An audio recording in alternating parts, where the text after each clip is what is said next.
नमस्कार, मैं खास प्रोग्राम शतरंज में आप सभी का बहुत बहुत स्वागत है। मैं हूं मनीष कुमार वर्मा, HN 24/7 देख रहे हैं आप।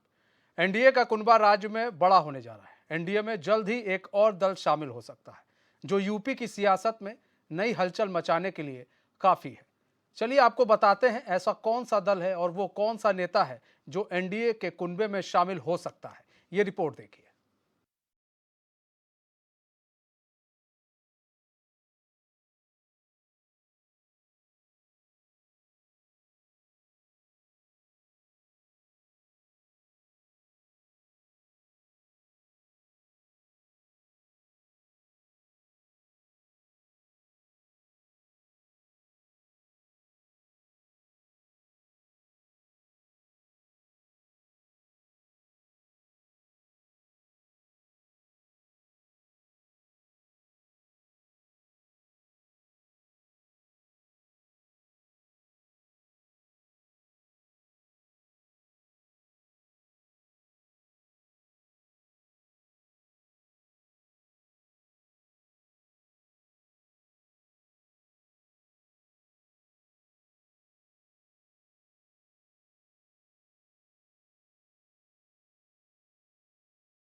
अपना कुनबा बढ़ा रहा है धीरे धीरे, छोटे दलों को अपने साथ मिलाने की कवायद में अब एनडीए भी जुट गया है। एक तरफ जहां थर्ड फ्रंट की बात चल रही है, मीटिंग का दौर हुआ पटना में, उसमें देखा गया कि ममता बनर्जी नाराज दिख गई। लास्ट लास्ट तक अरविंद केजरीवाल भी नाराज दिख गए। कई ऐसे लोग थे जिनसे बातें नहीं बन पाई। वहीं पर अब बात की जाए, महाराष्ट्र में फिर सियासी उठापटक हुई। जिस तरह से विपक्षी पार्टी टूटी है, आपने देखा। उसके बाद फिर जो है, उसकी आंच जो है अब उत्तर प्रदेश में भी देखने को मिल रही है। ऐसे कयास लगाए जा रहे हैं और ये संभावनाएं जताई जा रही हैं कि सुबह सपा प्रमुख ओपी राजभर जो है, वो बीजेपी के साथ मिलकर लोकसभा चुनाव 2024 का चुनाव वो लड़ सकते हैं। राजभर बिरादरी को साधने की कवायद में बीजेपी लगी हुई है। बीजेपी भी जान रही है कि जिस तरह से ओपी राजभर ने अपना एक कद बढ़ाया है, उत्तर प्रदेश के अंदर अपने वोट बैंक बढ़ाए हैं,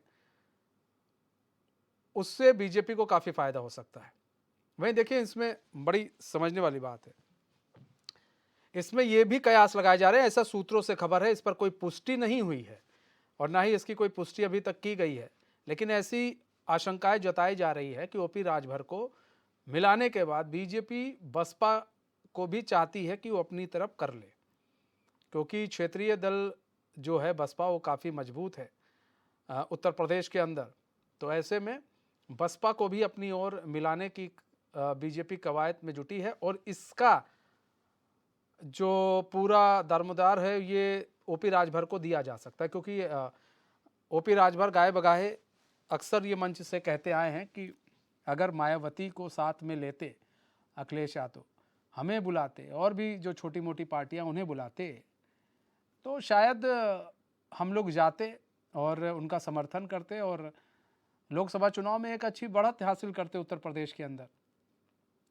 मतलब वो चाह रहे थे ओपी राजभर कि हमें भी बुलाया जाता, लेकिन अब यहाँ पर थोड़ा पासा उल्टा पड़ता नजर आ रहा है। यहाँ पर बात की जा रही है जेपी नड्डा और अमित शाह से मुलाकात हुई है, ऐसा कहा जा रहा। सूत्रों के हवाले से खबर है कि जो डिप्टी सीएम है ब्रिजेश पाठक और जो प्रदेश अध्यक्ष हैं उत्तर प्रदेश के बीजेपी के भूपेंद्र चौधरी, उन्होंने मुलाकात की है डिप्टी अमित शाह और जेपी नड्डा से, और तमाम तरह के बातें की गई हैं, कयास लगाए गए हैं, ऐसे समीकरण बैठाले जा रहे हैं। ऐसे में छोटे दलों को भी चाहिए कि वो किसी पार्टी के साथ गठबंधन में चुनाव लड़ें, क्योंकि उनको ही मालूम है अगर अस्तित्व में आना है तो गठबंधन में चुनाव लड़ेंगे, तभी वो भी अस्तित्व में आ सकते हैं। ऐसे कयास भी लगाए जा रहे हैं कि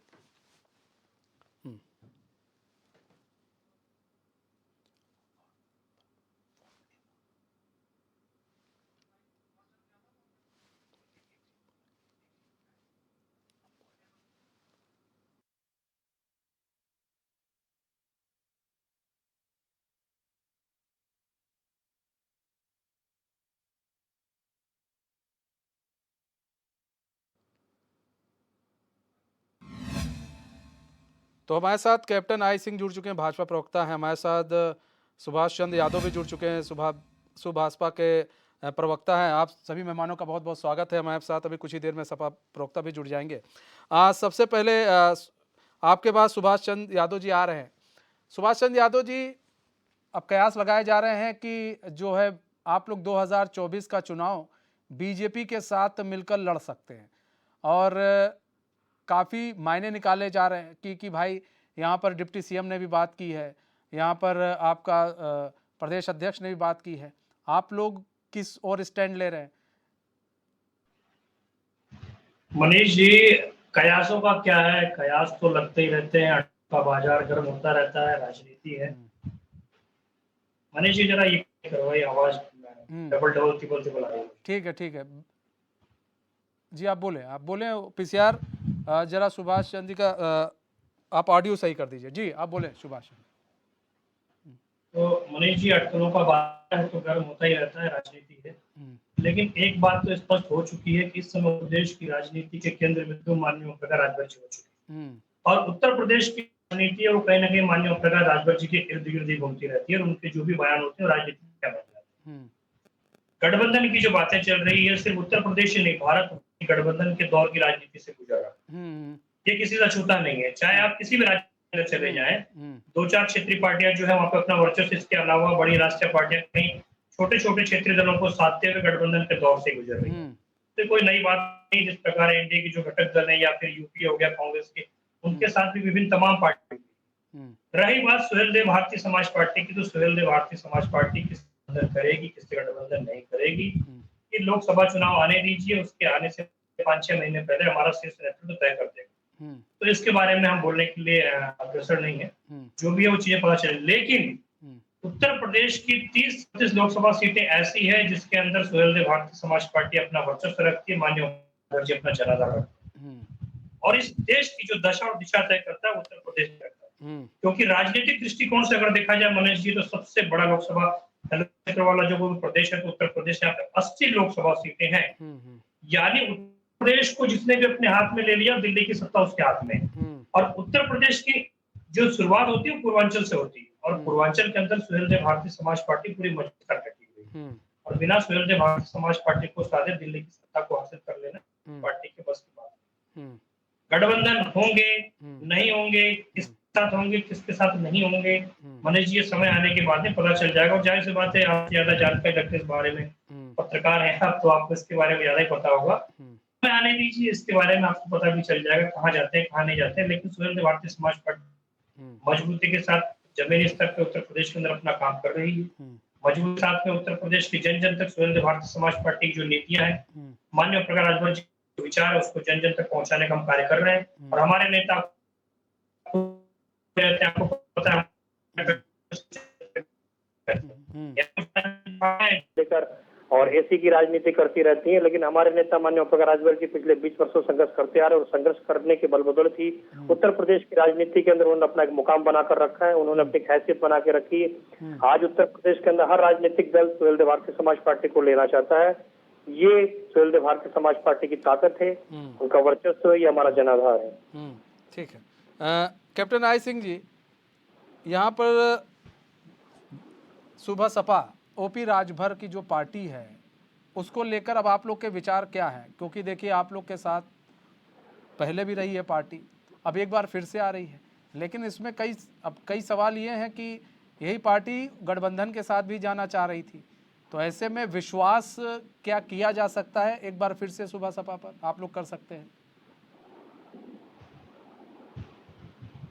भारतीय जनता पार्टी हर उनके साथ गठबंधन करना चाहती है जो देश में विश्वास रखते हैं, जो देश के संविधान में विश्वास रखते हैं, जो देश की न्यायपालिका में विश्वास रखते हैं, जो देश की आम जनता में विश्वास रखते हैं।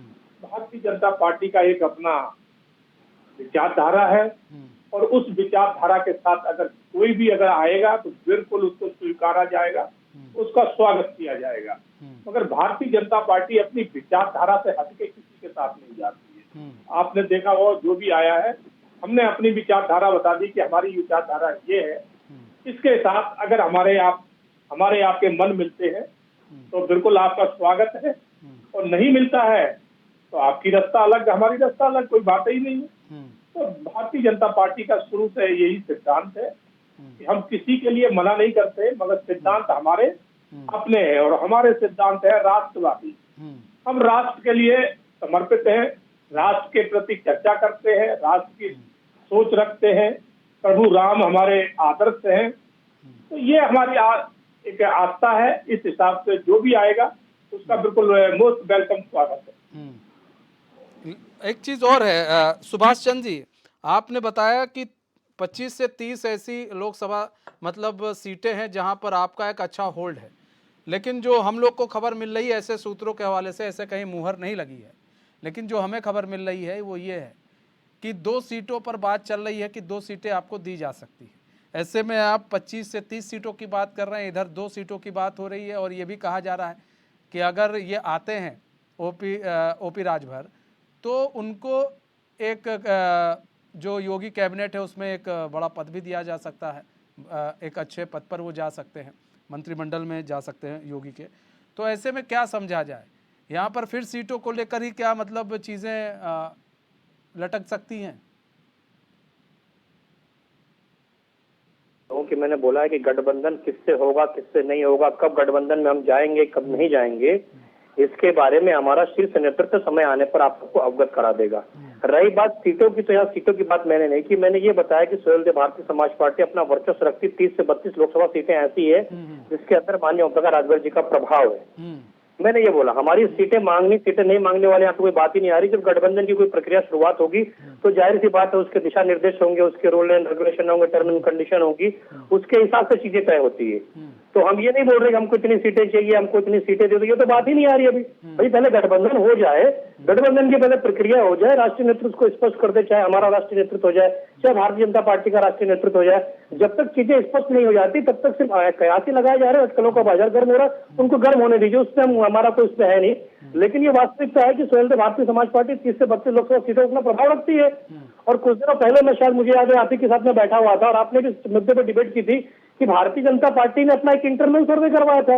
उस इंटरनल सर्वे के अंदर उन्होंने इस बात की पुष्टि की थी कि आरएलडी से कहीं ज्यादा सुहेलदेव भारतीय समाज पार्टी मुफीद है। और इसका परिणाम भी सबने देखा कि 2017 के अंदर हम भारतीय जनता पार्टी के साथ में थे। तो पूर्वांचल में कई ऐसे जिले जिसका आप एनालिसिस कर लीजिए जहां पे समाजवादी पार्टी का खाता ही नहीं खुला था। और जब 2022 के अंदर हम समाजवादी पार्टी के साथ गठबंधन के अंदर गए तो पूर्वांचल के कई जिलों के अंदर भारतीय जनता पार्टी का खाता नहीं खुला। तो एनालिसिस तो किया है ना भारतीय जनता पार्टी ने, उसी एनालिसिस के बलबूते भारतीय जनता पार्टी के इंटरनल सर्वे के अंदर ये बात स्पष्ट रूप से सामने आ गई कि सुहेलदेव भारतीय समाज पार्टी हमारे लिए मुफीद है, दूसरा दल मुफीद नहीं है। बाकी सीटों का बंटवारा, सीटों का नहीं बंटवारा, गठबंधन होना न होना, ये राष्ट्रीय नेतृत्व का काम है, चाहे वो सुहेलदेव भारतीय समाज पार्टी का राष्ट्रीय नेतृत्व हो गया चाहे भारतीय जनता पार्टी का नेतृत्व हो गया। उसके लिए न तो मैं अधिकृत हूँ, नहीं भारतीय जनता पार्टी के मेरे वरिष्ठ सहयोगी जो बैठे हैं भैया ये भी अधिकृत नहीं है। ये राष्ट्रीय नेतृत्व का फैसला है। राष्ट्रीय नेतृत्व समय आने पर इसके बारे में आप सबको अवगत करा देगा।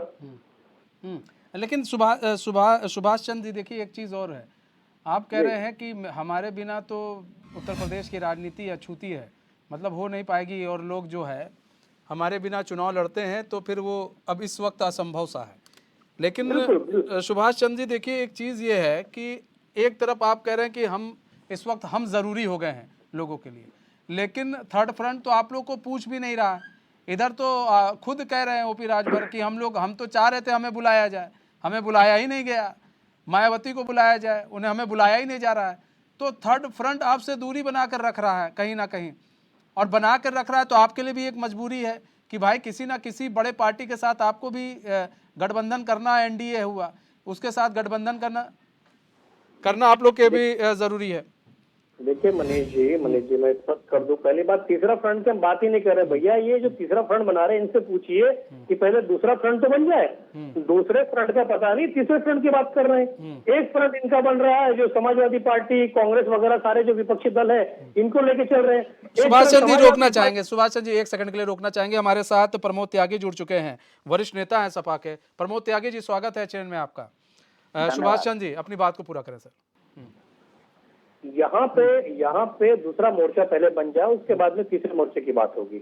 रही बात सुहेलदेव भारतीय समाज पार्टी की, तो सुहेलदेव भारतीय समाज पार्टी ने स्पष्ट करके रखा पहले से कि अगर विपक्ष एकता की जो बात आती है, विपक्षी एकता की पहल का हम लोग स्वागत करते हैं। लेकिन जिस प्रकार पटना के अंदर 15 से 16 पार्टियों के जो बड़े बड़े नेता लामबंद हुए, इसमें नो डाउट कि जो भी छत्र वहां जमा हुए थे, उनकी सबकी अपनी एक राजनीतिक हैसियत, अपने अपने क्षेत्रों के अंदर, अपने अपने प्रदेशों में एक राजनीतिक दबदबा है। लेकिन मैंने फिर ये बात बोली कि इस देश की दशा और दिशा कोई तय करता तो उत्तर प्रदेश तय करता है। दिल्ली का रास्ता, 2024 का रास्ता अगर कहीं से होकर गुजरेगा तो उत्तर प्रदेश से होकर गुजरेगा, क्योंकि सबसे अत्यधिक लोकसभा वाला अगर कोई क्षेत्र है तो उत्तर प्रदेश है। अब आप मुझे बताइए मनीष जी, क्या उत्तर प्रदेश के अंदर हम दल नहीं है, हमारी कोई हैसियत नहीं है? आज उत्तर प्रदेश के अंदर कांग्रेस भले राष्ट्रीय पार्टी, लेकिन उत्तर प्रदेश के अंदर कांग्रेस से बड़ी हमारी हैसियत है। आज बहन जी का 16% वोट उनको बढ़ाना चाहिए, लेकिन उत्तर प्रदेश के अंदर कहीं ना कहीं बहन जी से बड़ी हमारी हैसियत, हमारे पास 6 विधायक है। तो जो विपक्षी एकता की बात हो रही, क्या बिना उत्तर प्रदेश के अंदर जो क्षेत्रीय पार्टी जिनका अपना वर्चस्व है, अपना एक जनाधार है, अपनी एक अहमियत है, क्या इनको बिना साधे ये विपक्षी एकता की बात कर सकते हैं? क्योंकि उत्तर प्रदेश से होकर जाना, अगर उत्तर प्रदेश आपके हाथ में नहीं है तो आप दिल्ली के अंदर सत्ता भारतीय जनता पार्टी को जो रोकने का जिस स्वप्न देख रहे हैं, मोहन लाल के हसीन सपने जो देख रहे हैं, सपा के लोग या दूसरी पार्टी के लोग देख रहे हैं, क्या संभव हो पाएगा? रही बात मनीष जी, रही बात सुहेलदेव भारतीय समाज पार्टी की मजबूरी की, हमारी क्या मजबूरी बताइए? 2017 के अंदर हम भारतीय जनता पार्टी के सरकार के अंदर से 18 महीने की सरकार के अंदर से हम चलेगा, हमारी क्या मजबूरी थी? हमारी 2 ही मांगे थी, सामाजिक न्याय समिति की रिपोर्ट को लागू किया जाए, जातिगत जनगणना को लागू किया जाए। हमारी मांगों को नहीं माना कि हम सत्ता से बाहर चलेगा, हमारी क्या मजबूरी थी? हमको सत्ता की लालसा तो है नहीं ना, हम विपक्षी एकता की पहल कर रहे हैं, स्वतंत्र नहीं कर रहे हैं, हम उनके अंदर स्वागत नहीं कर रहे हैं। आज हमारी कोई मजबूरी नहीं है, मजबूरी जिसकी भी होगी वो अपनी मजबूरी समझेगा। सुहेलदेव भारतीय समाज पार्टी के दरवाजे खुले हुए, जो हमारे विचारों से सहमत होगा सुहेलदेव भारतीय समाज पार्टी उसके साथ जाएगी। प्रमोद त्यागी जी, भाई आप लोग थर्ड फ्रंट बना रहे हैं, इधर तो सुबह सपा कह रही है कि भाई सेकंड फ्रंट ही बना लेते आप लोग, लेकिन ठीक है थर्ड फ्रंट बना रहे हैं आप लोगों ने, मतलब ओपी राजभर तक को पूछा नहीं। अब यहाँ पर ये सामने आ रहा है कि ओपी राजभर हो सकता है, ऐसे कयास लगाए जा रहे हैं कि बीजेपी के साथ 2024 का लोकसभा चुनाव लड़ सकते हैं। ऐसे में आपको लग रहा है आप लोग को बड़ा नुकसान हो सकता है, क्योंकि सुभाष चंद्र जी जो हैं प्रवक्ता हैं, अच्छे प्रवक्ता हैं, अच्छे लीडर भी हैं सुबह सपा के, वो कह रहे हैं कि अगर हम लोग अगर चले गए इधर उधर खिसक गए तो आप लोग के लिए दिक्कत हो सकती है, वोट बहुत ज़्यादा आप लोग का कट सकता है। देखिए मलिक साहब, पहले तो मैं आपकी इस बात से सहमत नहीं हूँ कि हम थर्ड फ्रंट बना रहे हैं, हम तो फर्स्ट फ्रंट बना रहे हैं। ये किसने कह दिया थर्ड फ्रंट बना रहे हैं? नीतीश कुमार जी का वक्तव्य आपने पटना में सुना होगा कि थर्ड फ्रंट वाली बात है ही नहीं। मेरा आपसे आग्रह है मलिक साहब कि उन्हें इस बात को मत दोहराएं, थर्ड फ्रंट की बात ही नहीं है तो सेकंड की बात क्या हुई? सेकंड वाली बात करें जो करें, हम तो फर्स्ट फ्रंट बनाने जा रहे हैं और भारतीय जनता पार्टी 2024 में इस फर्स्ट फ्रंट के सामने धराशायी हो जाएगी। जहाँ तक सुबह सपना की बात है, माननीय राजभर जी की बात है, राजभर जी का अपना एक काम करने का, राजनीति करने का अपना एक तरीका है। वो कहाँ रहते हैं, किसको आलोचना करते हैं, जैसे फिल्में आती हैं विदूषक का रोल होता है। राजभर जी वरिष्ठ नेता है, लेकिन कभी उनकी बात गंभीरता से नहीं होती। आदमी को जब राजनीतिक क्षेत्र में गंभीरता से नहीं लिया जाता, मैं नहीं ये कहने का अधिकृत हूँ कि उनकी 25 सीट से 30 सीट पर प्रभाव है या नहीं, ये तो समय बताएगा। हो सकता है उनका 80 सीट पर प्रभाव हो, लेकिन ये तो वो ही जान सकते हैं उनका कहाँ प्रभाव है। लेकिन उनके जो आज जितने विधायक जीते हैं वो भी खुद उनके साथ नहीं है। और ओम प्रकाश राजभर जी इस फ्रंट में आते हैं, किस फ्रंट में आते हैं, ये तय करना उनका अपना काम है। भारतीय जनता पार्टी का तो वो सिद्धांत होता नहीं। अभी उनके प्रवक्ता कह रहे थे कि राष्ट्रीय भक्त की बात है। हेमंत बिस्वा शर्मा जब तक कांग्रेस में थे तो जांच चल रही थी। आज जो आसाम के चीफ मिनिस्टर हैं, इनके नीति निर्धारक हैं। छगन भुजबल के यहाँ आप ईडी भेज रहे थे, अजीत पवार के यहाँ आप ईडी भेज रहे थे, नेक्स्ट डे उनको आपने पारसपत्री की तरह स्वर्ण में बदल दिया। ये सिद्धांत वाली पार्टी नहीं है। और अगर ये देश से प्यार करती तो 47 से पहले अंग्रेजों के खिलाफ लड़ाई लड़ी होती। एक नेता बताए जो भारतीय जनता पार्टी में भारतीय जनसंघ से आया हो, जिसने आजादी की लड़ाई लड़ी हो। तो इसका राष्ट्र से कोई वास्ता नहीं है। रही बात संविधान की, संविधान में तो विश्वास भारतीय जनता पार्टी का कभी रहा ही नहीं है। जहाँ तक सुहेलदेव पार्टी की बात है, जिसको आप रेलिवेंट मुझसे पूछ रहे हैं, ओम प्रकाश राजभर जी पे व्यक्तिगत टिप्पणी करने के लिए ना मैं अधिकृत हूँ ना मेरा स्वभाव है।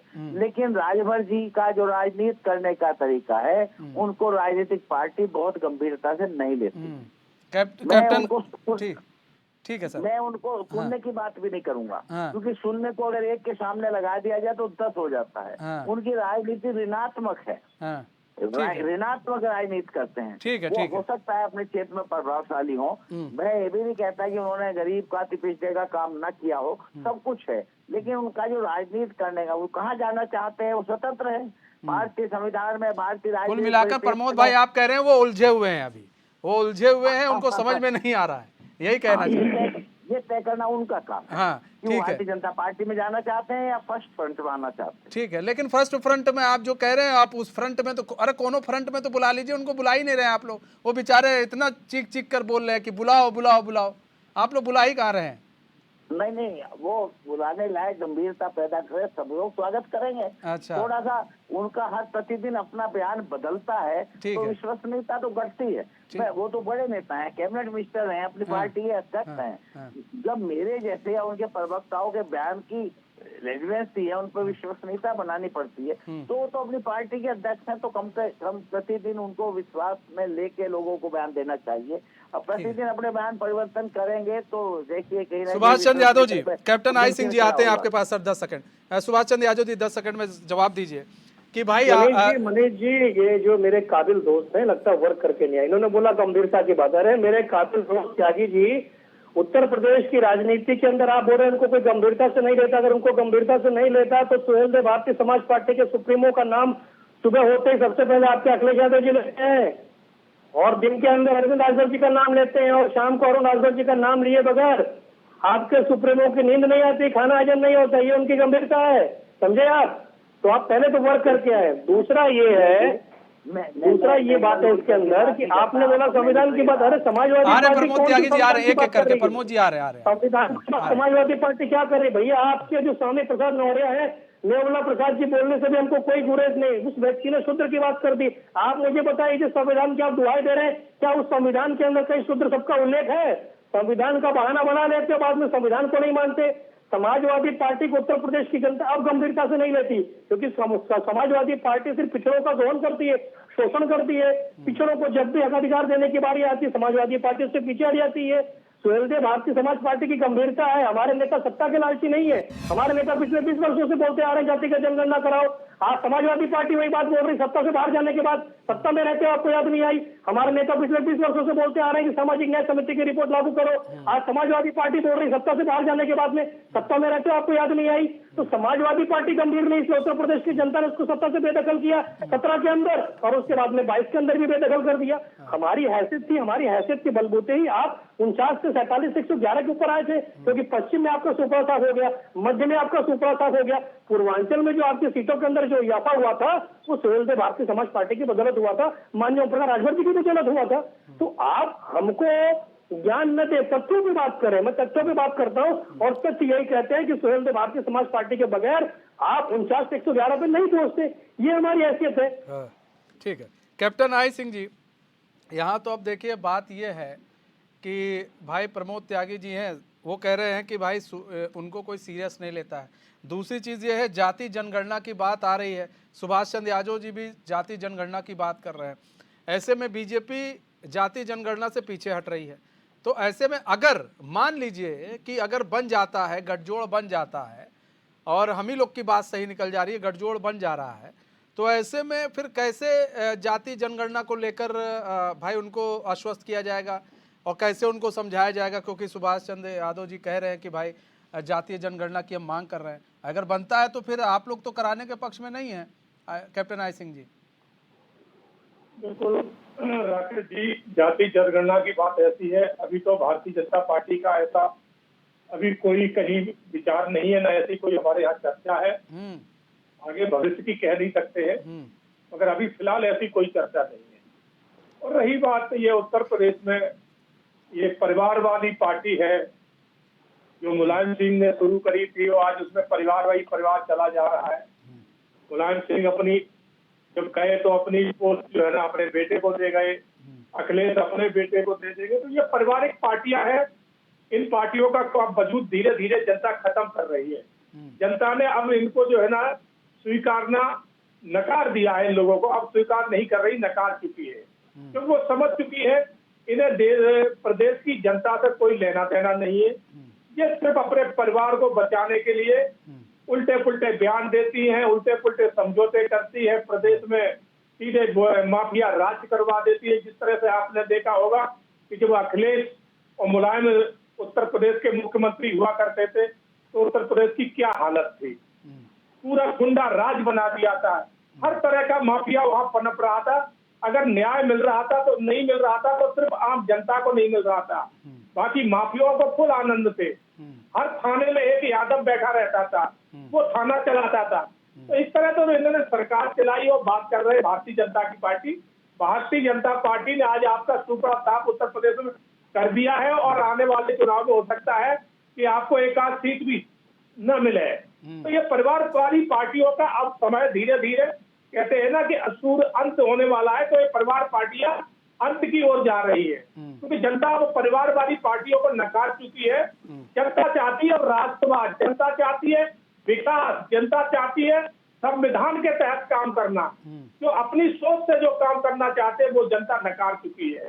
किसी की सोच नहीं चलेगी, जनता के हित में जो काम होगा वो होगा। और भारतीय जनता पार्टी का एक ही नारा है कि सबका साथ, सबका विकास और सबका विश्वास। तो सबको एक जैसा देखा जाए, ये नहीं जब इनकी सरकार आ जाए तो बोले शमशान घाट के लिए तो फंड नहीं है, मगर कब्रिस्तान के लिए भरपूर फंड होता था। तो इस तरह की सोच इनकी अब ठीक है। प्रमोद त्यागी जी, सवाल ये है कि यहाँ पर देखिए, अब बात यहाँ पर आ रही है सुबह सपा। अब आपने कहा कि जैसे कि भाई ओपी राजभर तो वैसे कोई सीरियस लेता नहीं है। अब यहाँ पर आप मतलब इसलिए आप उनको अपने साथ नहीं लेकर आए क्योंकि उन्हें कोई सीरियस नहीं लेता है, या फिर इसलिए साथ नहीं लेकर आए क्योंकि बीच बीच में उन्होंने कई बार बयानबाजी की है सपा को लेकर, या फिर आपको लग रहा है कि आप लोग आरएलडी के साथ यहाँ पर उत्तर प्रदेश के अंदर एक अच्छी पैड बना सकते हैं? वैसे खबर तो ये भी आ रही थी कि आरएलडी भी आपसे ज़्यादा खुश नहीं है, तो ऐसे में आप लोग किस तरह से स्ट्रेटेजी तैयार कर रहे हैं? देखिए, मुझे ऐसा लगता है आप ज्योतिषी भी हैं, जो आपको खबर आ रही है कि आरएलडी हमसे खुश नहीं है। दूसरी बात, मुझे दो मोर्चों पर जवाब देना है। जी। पहले हमारे सुभाष चंद्र जी ने कहा कि अखिलेश जी सुबह शाम राजभर जी का नाम लेकर सोते हैं, उठते हैं, इसका मतलब इन्होंने कोई घुसकर वहां लगा रखा है, संभव है। दूसरी बात, इन्होंने एक और कही कि पश्चिम में सूखना साफ हो गया। जिस जिले से मैं आता हूँ उस जिले में 9 में से 8 सीट गठबंधन पर है, मुजफ्फरनगर शामिल बात पर। इन्हें शायद अभी पूरे भौगोलिक ज्ञान उत्तर प्रदेश का नहीं है, ये केवल गाजीपुर आजमगढ़ के बाहर इनको जानकारी नहीं है। अगर इनको जानकारी होती तो मुरादाबाद में कितने हैं, बिजनौर में कितने हैं, संभल में कितने हैं, अमरोहा में कितने हैं, मेरठ में कितने हैं, बागपत कितने हैं, मुजफ्फरनगर कितने, शामली कितने हैं, सहारनपुर कितने हैं, इनको जानकारी होनी चाहिए। ये नहीं है। राजभर जी वरिष्ठ नेता है और वो पिछड़ों की लड़ाई लड़ रहे हैं किसके साथ जाने के लिए? भारतीय जनता पार्टी ना तो जाति जनगणना के पक्ष में है, आरपी सिंह जी अभी भी वादा नहीं कर सके। दूसरी बात, सब जगह माननीय नरेंद्र मोदी जी ने प्राइवेटाइजेशन कर दिया, उनमें कहीं आरक्षण नहीं है।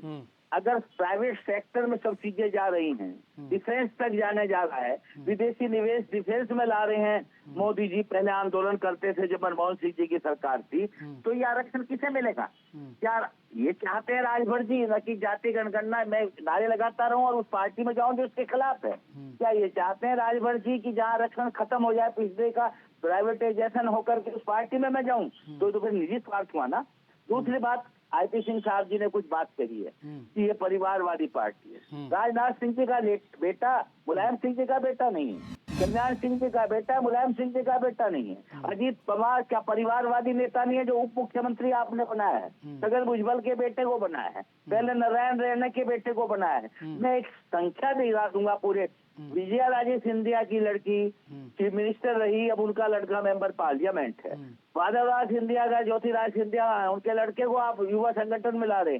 अगर मैं लिस्ट बताऊं तो आपका बहुत ज्यादा समय लग जाएगा। ये पार्टी ढकोसले वाली पार्टी है। दूसरी बात, राष्ट्रवाद की बात करते हैं। मैं राष्ट्रवाद की बात कर रहा हूँ, अभी समान नागरिक संहिता की बात की। पार्लियामेंट्री कमेटी के इनके चेयरमैन सुशील मोदी जी कह रहे हैं कि पूर्वोत्तर भारत को और उन लोगों को जो ये हैं समाज के पीछे समाज के जो मध्य प्रदेश में और छत्तीसगढ़ में समाज हमारा गरीब समाज, उनको इससे बाहर रखेंगे। काय का समान नागरिकता जब कुछ हिस्सों को पहले आप बाहर रखने की बात करते हो?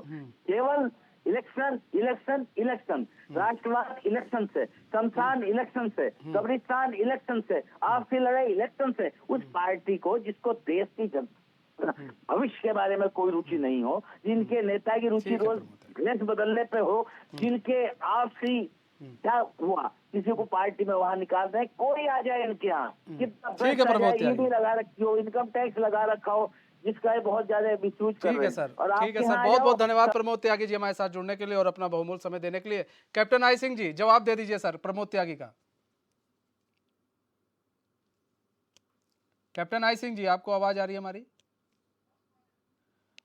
चलिए, सुभाष चंद्र यादव जी, सर कैप्टन प्रमोद त्यागी ने कई आरोप लगाए हैं और आप लोग पर भी कहे हैं कि भाई इन लोगों को इनके साथ नहीं जाना चाहिए, ये लोग आरक्षण को मारने वाले हैं, बीजेपी, और तमाम तरह के आरोप लगाए, एलिगेशंस लगा रहे हैं। अब देखिए क्या है, मनीष जी वो तो चले गए भाग के, पता नहीं कैसे भागे नहीं रहते तो उनके सवालों का जवाब देता आरक्षण। अभी सपा के एक और प्रवक्ता जुड़ रहे हैं 2 मिनट में। जुड़ रहे हैं लेकिन जो चीजें वो बोल के गए वो चीज तो इन्होंने बोली नहीं है। डिफेंस अब करेंगे अलग बात है, लेकिन जिन्होंने जो आरोप लगाए उनके आरोपों का जवाब दे दो। तो समाजवादी पार्टी किस मुंह से आरक्षण विरोधियों की बात कर रही है? समाजवादी पार्टी सत्ता के अंदर थी, 4 बार सत्ता में थी, 3 बार सत्ता आदरणीय मुलायम सिंह यादव जी थे, 1 बार अखिलेश यादव जो मुख्यमंत्री थे, तब इन्हें आरक्षण की याद नहीं आई। 27% आरक्षण जो पिछड़ों को मिल रहा था वो सिर्फ गिनी चुनी जातियों के अंदर मिल रहा था। और ये बात मैंने नहीं बोली थी, फटकार तो हाई कोर्ट के लखनऊ इलाहाबाद खंडपीठ ने लगाई थी फटकार की, भैया कुछ जातियों के अंदर 27% आरक्षण बट मिल रहा है, इसको सारी तमाम 21 जातियां जो भी है पिछड़ी उनके अंदर बांट दिया जाए। तब समाजवादी पार्टी को याद नहीं आया, ये त्यागी जी ज्ञान देके चले गए और इनको आईना दिखा था।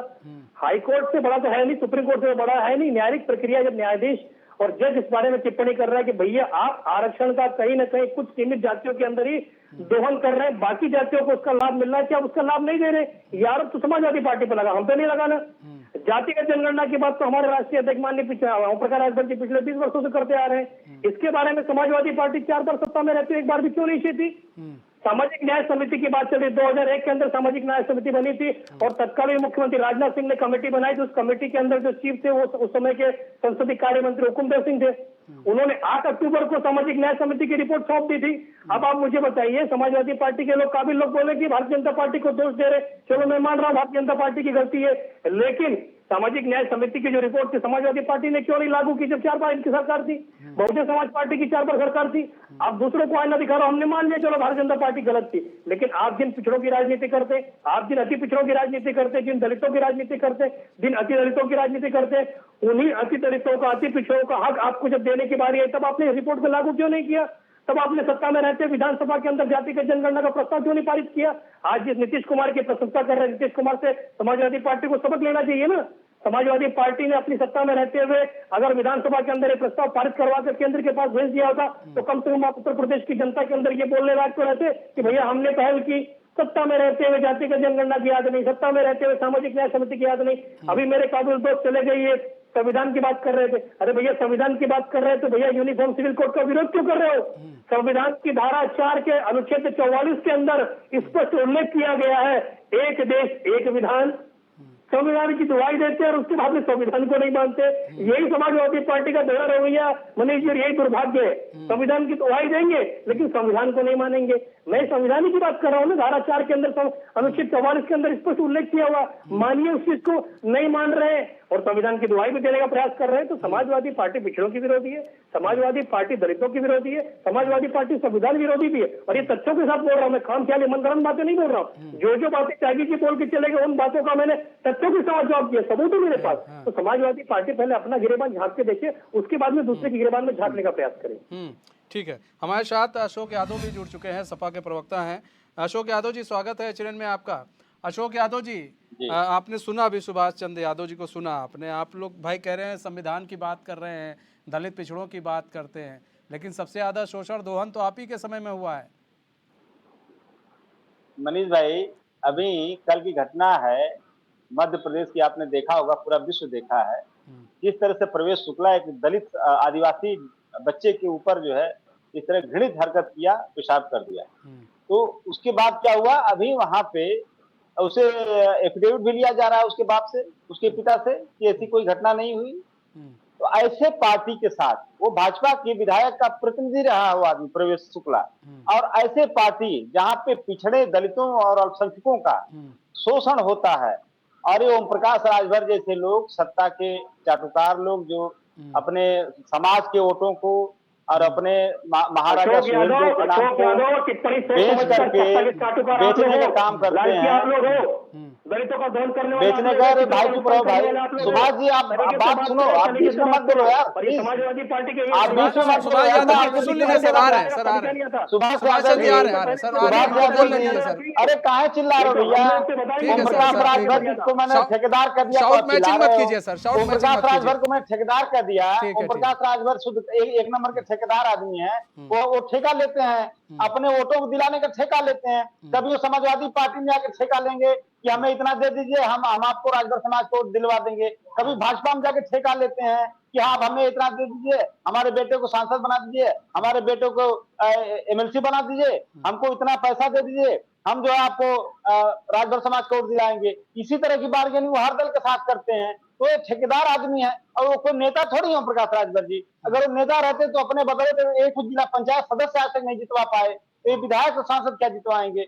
आप बिना मतलब का यहाँ पे जो बहस करवा रहे हो प्रकाश राजभर जी पे, जिनका खुद का कोई राजनीतिक वजूद नहीं है, खुद की कोई राजनीतिक विचारधारा नहीं है, उनकी सिर्फ एक विचारधारा है कि किसी तरह से सत्ता से चिपक करके, अशोक भाई एक छोटा सा सवाल है, अशोक भाई एक छोटा सा सवाल है, अखिलेश यादव जी चुनाव क्यों लड़ते हैं, या उनकी बीबी चुनाव क्यों लड़ेंगे?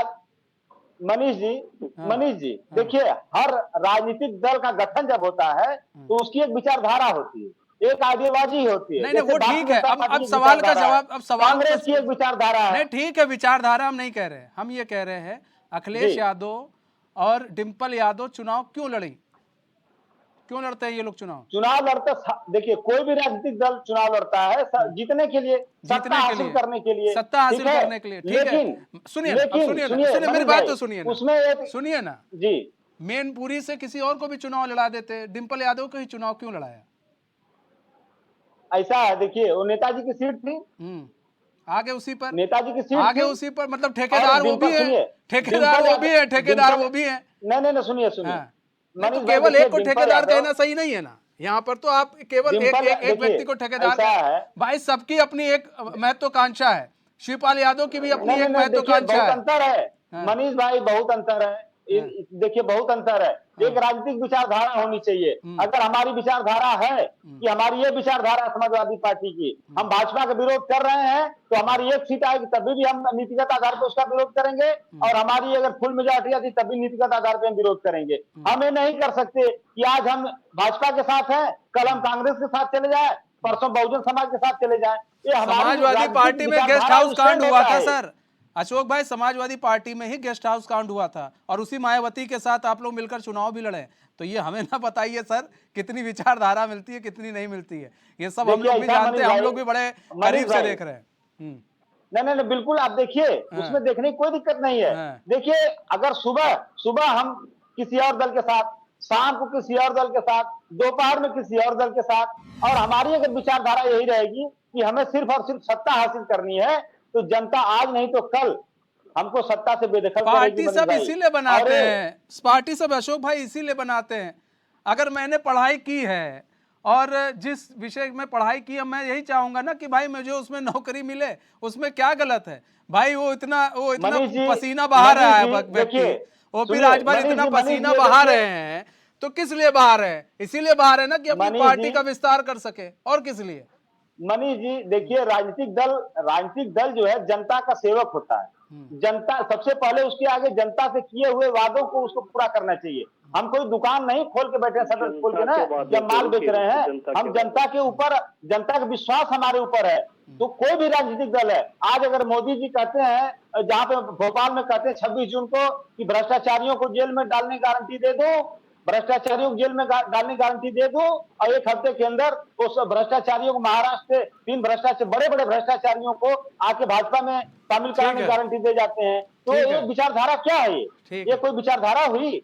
ये सत्ता हासिल करने के लिए आप किसी भी स्तर तक नीचे गिर जाएंगे। जो लोकतंत्र की हत्या कर रहे हैं उनके साथ आप गठबंधन करने के लिए तैयार हैं, तो ये अलग विचारधारा के साथ नहीं आ सकते। ठीक है, आ रहे सुभाष चंद्र जी से आ रहे अशोक भाई, आएंगे उस पर आ रहे हैं। सुभाष चंद्र जी से भी जवाब ले लेते हैं, क्योंकि ओपी राजभर पर आपने बहुत कटाक्ष किया है। सुभाष चंद्र जी जवाब दीजिए सर।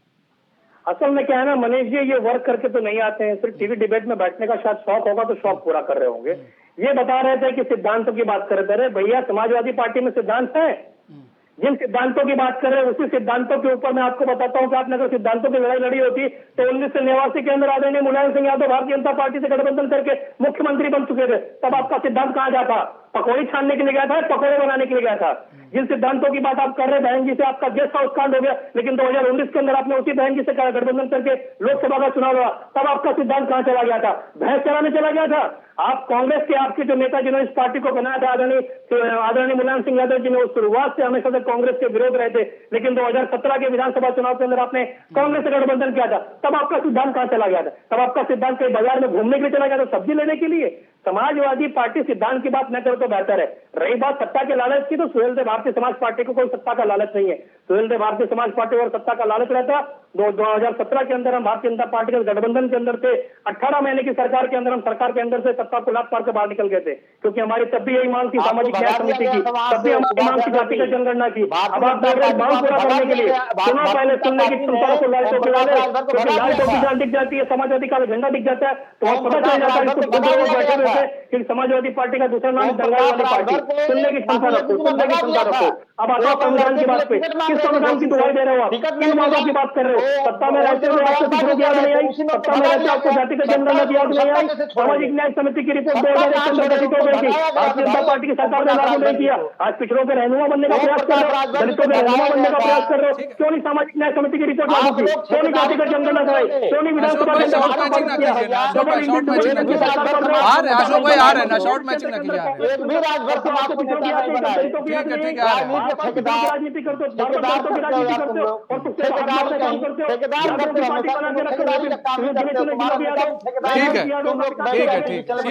ठीक है कैप्टन आई सिंह जी, ठीक है सुभाष चंद्र यादव जी, ठीक है अशोक भाई ठीक है, पूछा जाता नहीं। अरे यार मनीष भाई, ये आदमी टीवी पे बैठने का शौकीन है, इसको पूछाता जाता नहीं, क्यों टीवी पे बैठा लेते हैं इसको? अच्छा सर, आप तय नहीं करेंगे ना अशोक यादव जी, आप तय नहीं करेंगे ना सर? टीवी पे बैठने का शौक सर, ये तय नहीं करेगा ना कोई, ये हमको तय करने दीजिए, किसे करना है, किसे बैठाना है, किसे नहीं बैठाना है। सर हमें करने दीजिए, क्यों हम पर दबाव बना रहे हैं? अभी तो सत्ता में नहीं है, तो इतना दबाव बना देंगे। टीवी पे बैठने ठीक है, मेरे पास 20 चैनल का इन्विटेशन रहता है, मेरे पास 20 चैनल का इन्विटेशन रहता है, मेरे पास टीवी में नहीं है। ठीक है अशोक भाई ठीक है ना, अशोक भाई इस पर मैच, अशोक भाई इस पर सुनिए ना, अशोक भाई आप समझदार व्यक्ति हो, इस पर डिबेट करने से कोई फायदा नहीं है। ठीक है कैप्टन आई सिंह जी, ठीक है समझे? नहीं देखिए शब्दों की मर्यादा। अशोक भाई आप ऐसे नेता इस तरह के हम व्यक्तिगत आपसे ये कमेंट नहीं क्यों कर कर रहा है सकते। व्यक्तिगत टिप्पणी कोई नहीं करेगा क्यों कर अशोक रहा भाई, है? व्यक्तिगत टिप्पणी नहीं होना चाहिए। व्यक्तिगत कमेंट क्यों कर रहा है? व्यक्तिगत कोई टिप्पणी नहीं होनी चाहिए अशोक भाई। व्यक्तिगत कमेंट क्यों कर सबकी रहा है? अपनी एक इज्जत है। आपको अशोक भाई हजारों लोग देख रहे हैं, हजारों लोग आपको देख रहे हैं। सुभाष चंद्र भाई आपको भी लोग देख रहे हैं। बदतमीज आदमी क्यों ठीक बोला है ठीक है सुभाष चंद्र जी आपको भी सर हजारों लोग देख रहे हैं बोलने का सर। ढंग नहीं इसको। अशोक यादव जी देखिए आप लोग अपने अपने पार्टी को रिप्रेजेंट कर रहे हैं, हजारों लोग देख रहे हैं। ऐसे अगर शब्दों का यूज करेंगे सर क्या क्या जाएगा बताइए। मनीष भैया आप मुझे बताइए, समाजवादी पार्टी शुरुआत करती शब्दों की मर्यादा का याद रहता है कि हमें शब्दों की मर्यादा का पाठ हमें बना के रखना चाहिए। बहुत ज्यादा चढ़ा है। ठीक है हो गया। अब सर इस चीज को ही खत्म करो सर। अशोक यादव जी अच्छा ठीक है। कैप्टन आई सिंह जी, कैप्टन आई सिंह जी देखिए यहाँ पर्सनल कमेंट क्यों किसी पे? हम तो पर्सनल कमेंट नहीं पर्सनल कमेंट नहीं होगा यहाँ पर। पर्सनल कमेंट कोई किसी के ऊपर नहीं करेगा, शांति बनाए रखे अपना। कोई पर्सनल कमेंट नहीं करेगा। ठीक है कैप्टन आई सिंह जी देखिए सवाल ये है सर कि यहाँ पर तो भाई तलवार खींची हुई है दोनों पार्टियों के बीच में। ऐसे में अगर देखिए ओपी राजभर के साथ आपका गठबंधन हो जाता है तो आपको लग रहा है कि आप क्योंकि इस वक्त जो ओपी राजभर की अपनी एक जो विचारधारा है, एक इनका वोट बैंक है और खासकर पूर्वांचल साइड में उनका वोट बैंक काफ़ी अच्छा खासा है, तो ऐसे में आप लोग को बेनिफिट मिल जाएगा। लेकिन जो पश्चिमी उत्तर प्रदेश में वोट बैंक है उस पर आरएलडी का काफ़ी होल्ड है, तो उससे कैसे आप लोग पार पाएंगे? राकेश जी आपने देखा होगा कि अभी विधानसभा चुनाव निकले, उसके बाद निगम के चुनाव निकले, तो हमने हर जगह आज 17 की सरकार निगम हमने हासिल कर ली है। विधानसभा में भी हमने अपनी सरकार को रिपीट की है, जबकि उत्तर प्रदेश का इतिहास रहा है कि दोबारा सरकार वहाँ रिपीट होती नहीं है, फिर भी हमने रिपीट की है। हाँ मैं इतना जरूर कहूंगा ओपी राजभर जी है एक सिद्धांती राजनीतिक है, वो अपने सिद्धांत से करते हैं। उनका ज्यादा ऐसा कुछ नहीं है कि वो सिद्धांतों से हटके बात करें, सिद्धांत में ही रह के बात करते हैं। बाकी समाजवादी के लिए अगर सिद्धांत कहे जाए तो सिद्धांत और समाजवादी पार्टी ये दोनों ही एक दो नदी के दो किनारे हैं, कभी मेल हो ही नहीं सकता सिद्धांत का समाजवादी पार्टी के साथ। समाजवादी पार्टी की सरकार जब जब आई है आप देखिए प्रदेश में गुंडागर्दी चरम पर होती थी, और गुंडागर्दी करवाता कौन है? उनका मुखिया करवाता है। मुलायम सिंह जी, मैं तो ये कहूंगा मुलायम सिंह जी अब है नहीं, उनके लिए ऐसे शब्द निकालना भी ठीक नहीं है, मगर उत्तर प्रदेश में गुंडागर्दी की शुरुआत ही मुलायम सिंह ने करवाई थी। उसी नक्शे कदम पे उनकी पार्टी चलती रही। अखिलेश आए तो अखिलेश के टाइम भी वही कार्यशैली बनी रही। आप देखिए ना अतीक अहमद को किसने टिकट दिया था, किसने जेल से निकलवाया था, कि उनके सामने अपना प्रत्याशी किसने नहीं उतारा था? ये समाजवादी ने सब कुछ किया था। अतीक अहमद इतना बड़ा उत्तर प्रदेश में गुंडा बना, किसकी छत्रछाया बना? मुलायम सिंह की छत्रछाया बना। मुलायम सिंह ने कभी भी उसके ऊपर अंकुश नहीं लगाया। वही हमारी सरकार आई, हमने कैसे उसको मट्टी में मिला दिया। ये चाहते ये भी कर सकते थे, मगर इनका तो दोहरा चरित्र है ना, कहते कुछ है करते कुछ है। आज उत्तर प्रदेश की जनता समाजवादी से तौबा कर चुकी है, इनकी अंगुलियों पे गिनती रह चुकी है। 17 निगमों में से एक भी निगम समाज पार्टी जीत नहीं पाई है। तो अब यही से अंदाजा इससे आप इससे बच भी नहीं सकते हैं भाई। आप वास्तव में आपके लिए निकाय चुनाव काफी अच्छा नहीं रहा है। मनीष जी अभी भाजपा प्रवक्ता कह रहे थे कि विचारधारा की बात कर रहे थे, तमाम बातें बताएं। ये नारा कौन दिया था? ये देश नहीं बिकने दूंगा, ये देश नहीं झुकने दूंगा। मोदी जी नारा दिए थे ना, पूरा देश अडानी के हाथों बेच डाले। और चाइना जो है, हमारे 20 जवानों की शहादत होती है चाइना के द्वारा, और आज 65 में से 11 पेट्रोलिंग पॉइंट पे तब से लेके आज तक हमारे जवान पेट्रोलिंग नहीं कर पा रहे हैं। लाल आंख इनकी कहाँ गई मोदी जी की? 56 इंच का सीना कहाँ गया? और एक चीज और इन्होंने कहा था, न खाऊंगा न खाने दूंगा। अरे महाराज, जब 2020 पे लगभग जब कोरोना की पैंडेमिक चल रही थी, पूरा देश त्रस्त था कोरोना से, लाशें बिछ रही थी शमशान घाटों पर, लोगों के दाह संस्कार नहीं हो पा रहे थे। उस समय आपने आपदा में अवसर तलाशा और पीएम केयर फंड बना के देश का 3000 करोड़ रुपया लूट लिया। उस पीएम केयर फंड प्राइवेट आपने अशोक बनाया। भाई, लेकिन ये सब देश में साबित आप नहीं कर पाते 1948 हैं। से ये सब आप लोग मनीष भाई, आप लोग कहते हैं बीजेपी जुमला मारती है, वो ठीक है मारती है, लेकिन आप लोग भी ऐसे अरे ऐसी मनीष चीजें भाई, लेकर मनीष आते भाई, हैं, ये साबित बताइए, कुछ नहीं कर पाते हैं। मैंने सुनिए मनीष जी, आप ये बताइए 1948 से देश में प्रधानमंत्री आपदा राहत कोष है कि नहीं है? हाँ। आप उसमें पैसा डलवा सकते थे, लेकिन आपको तो लूट करनी थी। अच्छा। ऐसे फंड बनाएंगे जिसकी कोई आदित नहीं होती है, जिसमें आरटीआई नहीं लगता है, और वो 3,000 करोड़ रुपया लेके अपना अच्छा। विधायकों को खरीदेंगे, अपना अच्छा, हेडक्वार्टर ये बनवाएंगे। ये जो मुफ्त में 765 राशन जिलों वासन में- गया है गरीबों के पास, कई लोगों की बिजली माफ की गई है, कई लोगों का किराया माफ किया गया है तो सरकार PM की तरफ से, हुआ वो क्या कहाँ है? से गया है सर? ये जो PM इंजेक्शन हुआ बनाए है? गए हैं, कहाँ से बनाए गए हैं सर? हाँ। मनीष भाई आप ये बता दीजिए पीएम केयर फंड से सब काम हुआ है? अगर ये कहाँ सब से काम हुआ है PM केयर फंड सर? से है तो और कहाँ से हो रहा है? चलिए ठीक है। अच्छा, एक चीज और है अशोक यादव जी, एक चीज बताइए, आपने आज हम इस पर फिर चर्चा कर लेंगे अशोक। जर्नलिस्ट हैं, नहीं सुनिए, अभी अशोक भाई, इसीलिए हम बता रहे हैं ना कि हम ज्यादा हम लोगों के ऊपर ये है ना कि हम लोग के ऊपर कोई दबाव तो है नहीं भाई, हम लोग वही चीज है जो हम लोग देख रहे हैं, हम लोग थोड़ा तह तक चले जाते हैं, हम लोग हवा में बात नहीं कर पाते, बस हम लोग के साथ ये है, हम लोग पार्टियों की तरह। आरटीआई लगाई गई थी पीएम केयर फंड के बारे में, आरटीआई लगाई गई थी, आपको जानकारी होगी। आरटीआई में कहा गया कि पीएम केयर फंड प्राइवेट है और इसका आरटीआई से इंफॉर्मेशन नहीं दे सकते। आप बता देते ना कि हमने इससे ये काम किए देश के लिए, बात खत्म हो जाती। ठीक है, मतलब अब प्रधानमंत्री नहीं है। ठीक है।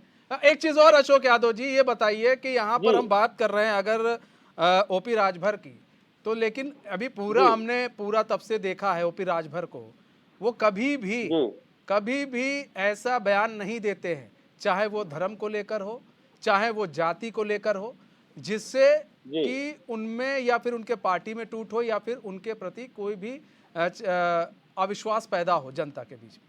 लेकिन आपके पार्टी में जिस तरह से इस बार बयानबाजी हुई है, वो काफी आप लोग के लिए कहीं ऐसा ना हो नुकसान कर कुछ बयानबाजी बताइए मनीष भाई, कुछ बयानबाजी बताइए। अरे भाई साहब, ये लीजिए, आपके यहाँ आपके नेता शूद्र चिल्ला रहे थे, आपके यहाँ एक लोग बता रहे थे, क्या नाम, मौर्य जी आपके यहाँ बता रहे थे वो कि बुरा बिछेते गलत बता दिए थे वो, तो सर और कौन बता रहा है? आप ही लोग यहाँ तो बता रहे हैं।